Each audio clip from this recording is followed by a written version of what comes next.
Hello you guys, so today we're going to be making the homemade ice cream version of one of the world's most popular candies. Basically, these are Reese's peanut butter ice cream cups. Imagine a chocolate shell on the outside and the inside is the most amazing no machine peanut butter ice cream. Because these require only 5 ingredients, they're so simple to make, guys, and they're the perfect summer treat. That being said, let's get started and let's make these.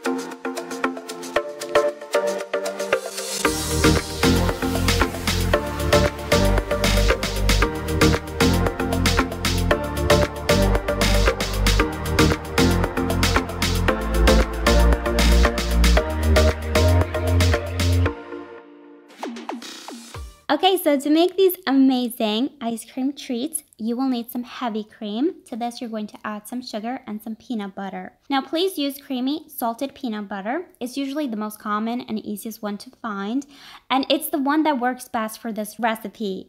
What you want to do is microwave this mixture, stirring it occasionally until everything dissolves and becomes smooth. The only way this recipe could go wrong is if the peanut butter has not fully dissolved.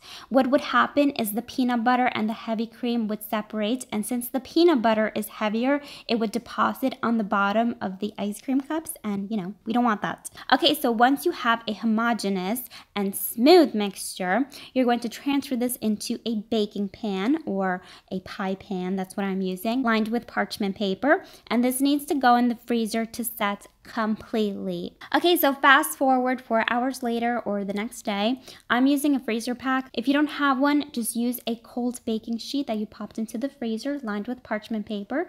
This will just prevent your little peanut butter, discs from melting. Take a cookie cutter or a knife or anything sharp, anything that you're able to cut out some discs with. Now, with the leftover ice cream, you can either make smaller discs and dip them directly into the chocolate, or have them plain.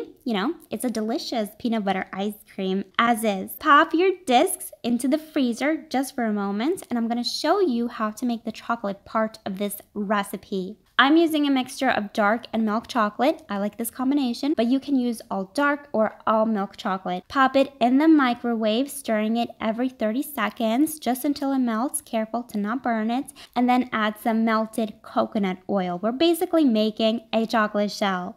Allow this to cool. Don't allow it to set completely, obviously. We just don't want it to be hot or it will melt the ice cream. I'm using some basic cupcake liners, and I do like to double them. That way it creates a sturdy mold for our treats. You can use a cupcake baking sheet if you want. However, if you do, you'll only be able to make 12. And why would you make 12 when you can make so many of these peanut butter cups, okay? Okay, so pour some chocolate onto the bottom of your liners and pop these into the freezer until set. It should take 2 minutes, 3 minutes. And then you're going to add the peanut butter discs, which should still be frozen, and pour the remaining chocolate on top. And you're going to pop these back into the freezer until set. It should take no more than 10 minutes. Okay, so to unmold these, all you have to do is gently peel back the paper. If you like peanut butter cups, these are even better. They're so fabulous. I could imagine myself eating these on a hot summer day, on a pool day. I don't have a pool, but I do think these would be great for an outdoor party or to make with kids. They're definitely a delicious and simple treat to make this summer.